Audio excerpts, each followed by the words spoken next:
Dr. Lisa Grekul, Associate Professor of Literature here at UBC, is passionate about the work she does.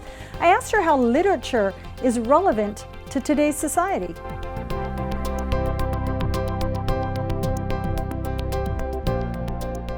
In my teaching and in my research, both, I would say that I'm most passionate about the diverse voices that constitute the huge archive of cultural production that we call Canadian literature, or CanLit for short. I'm really passionate about convincing my students and my readers that CanLit is more than Margaret Atwood and Michael Ondaatje and Timothy Finley. I'm interested in the unheard voices and experiences, those that tend to fall through the cracks of, say, mainstream experience or mainstream storytelling.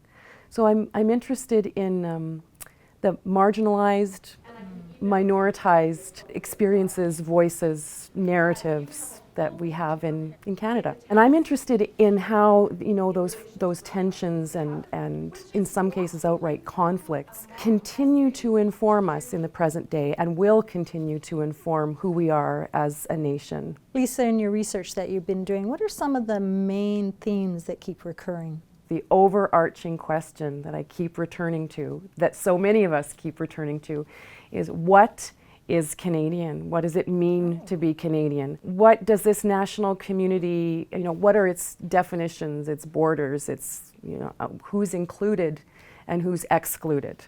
More specifically, my research focuses on Ukrainian Canadian literature, but the big question that I have and that motivates my work is, how do we reconcile the rhetoric of multiculturalism? So the grand narratives we tell ourselves about Canada being inclusive and welcoming and diverse.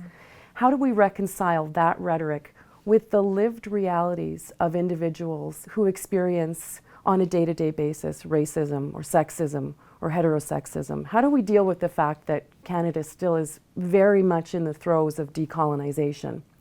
Those are the big questions that I ask. How do we come to terms with how we like to think of ourselves and how we actually behave, how we treat each other?